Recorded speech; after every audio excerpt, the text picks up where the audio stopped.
बहुत दिनों बाद अच्छी गहरी नींद आई। सोकर उठ जाने पर हॉस्पिटल में हूँ, यह ध्यान में आने के लिए कुछ क्षण लगे। बेल बजने पर रूम में नर्स आई और बोली, गुड इवनिंग सर। कोई मिलने आया था क्या? नहीं, नर्स ने कहा। बड़ी देर सोया था इसलिए पूछा। मोबाइल पर एक भी मिस कॉल या मैसेज नहीं आया था। अभी कैसा लग रहा है? नर्स बोली, बहुत बोर हो गया हूँ। 3 दिन में वह प्यून अंकल को छोड़कर दूसरा कोई भी मिलने नहीं आया। सबके सब इतना भी क्या बिजी होंगे, अपना कोई हॉस्पिटल में है, इसकी कोई चिंता है कि नहीं? नर्स बोली। पर मैंने कुछ जवाब नहीं दिया उसे। सॉरी, मैं जरा ज़्यादा ही बोल गई। नर्स बोली, जो सच है वही तो बोल रही हो आप। मैंने कहा। ब्लड प्रेशर चेक करते समय तो 2-3 बार टाइम सॉरी बोलकर नर्स चली गई। वैसे नर्स का बोलना मन को लगा। 2 शब्द बोलने के लिए नज़दीकी कोई नहीं था, प्यार से बोलने वाला कोई नहीं था। बहुत बुरा लगता था। एकदम से रोना आ गया। मन भर आने के बाद शर्ट की स्लीव से आंखें पोंछी। सर में विचारों का पंखा जोरों से घूमने लगा। अस्तव्यस्तता बढ़ी।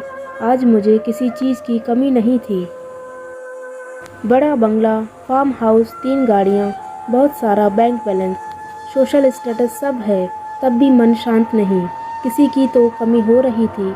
हर कोई स्वार्थी होता है। मैं काफ़ी होशियार, चालाक बुद्धि, लेकिन दुराग्रही स्वभाव की वजह से कभी भी पसंद नहीं आता था किसी को। मुंह फट था, इस वजह से ज़्यादा दोस्त नहीं थे और जो थे वह भी दूर चले गए। पत्नी को भी दोस्त नहीं बनने दिया, उसे हमेशा अंतर में रखा। सांसारिक और शिशु का गृहस्थी होते हुए भी हमारे में दूरियां हमेशा थी। पैसों की वजह से बुढ़ापे में माँ पापा का मन को भी दुखाया।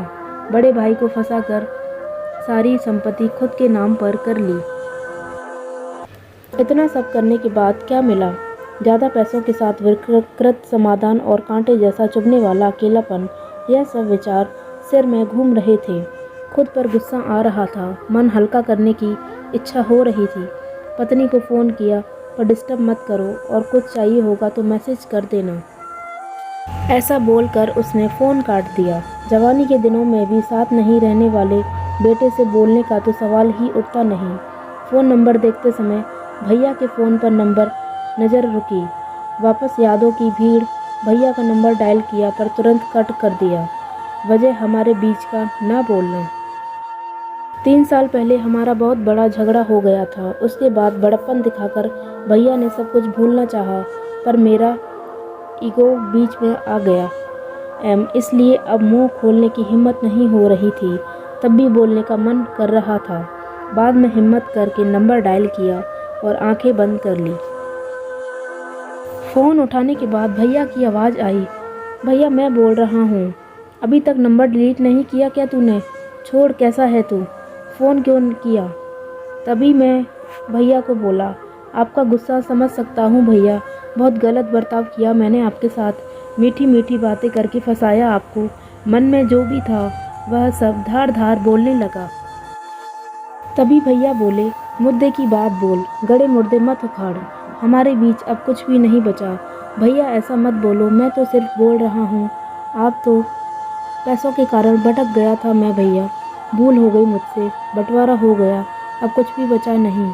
मुझे माफ़ कर दो, मैंने बोला। पर भैया की तरफ से कुछ भी जवाब नहीं आया। मैं सुन रहा हूँ, बोल, क्या काम था? मुझसे बहुत बड़ी भूल हो गई भैया। तुझे कहा ना, मुद्दे का बोल। जो हुआ वह सब भूल जाओ भैया। ठीक है, भैया में बेमन से बोले, पर मैं बहुत ज़्यादा भावुक हो गया। तभी भैया बोले, तुम्हारा हो गया हो तो मैं फ़ोन रखता हूँ। आज तू स्पष्ट रूप से बोल, क्या हुआ? तभी मैं बोला, हॉस्पिटल में अकेले पड़ा हूँ भैया। क्यों, क्या हुआ? भैया का आवाज़ एकदम से आया। बीपी बढ़ गई है, चक्कर आ रहे थे इसलिए भर्ती हुआ हूँ। डॉक्टर ने आराम करने के लिए कहा है। तभी भैया ने पूछा, साथ में कोई है तुम्हारे? कोई भी नहीं है। दिन में 2-3 बार पत्नी और बच्चे वीडियो कॉल करके अपना कर्तव्य निभा रहे हैं। जो बोया वही पा रहा हूँ। मैंने उनके साथ भी ऐसा ही किया था।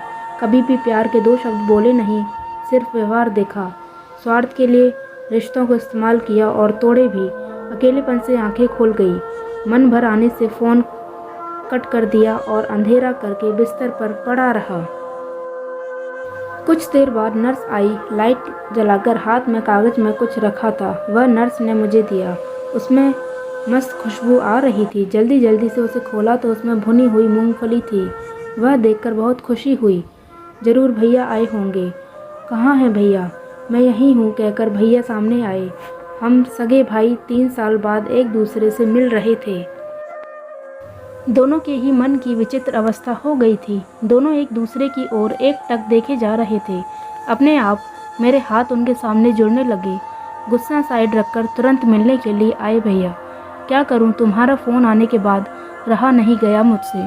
उन्होंने कहा, जो हुआ सो हुआ, अभी उसका विचार मत कर। आपको गुस्सा नहीं आया भैया? बहुत आया, पर आज तुमसे बात करने के बाद पूरा का पूरा गुस्सा बाहर चला गया। तुम्हें पसंद भुनी हुई मूंगफली ले ली और जल्दी यहाँ आ गया। भैया, मैं आगे कुछ बोला नहीं। भैया ने सर पर प्यार से हाथ फेरा, तब बहुत शांत शांत लगा। गुस्सा कभी भी रिश्तों से ज़्यादा बड़ा नहीं होता।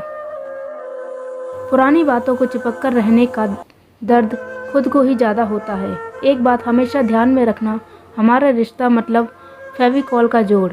भैया बचपन में देते थे वैसे ही मूंगफली के दाने छीलकर मुझे देकर बातें कर रहे थे। वह भुने हुए दाने के स्वाद अफलातून था।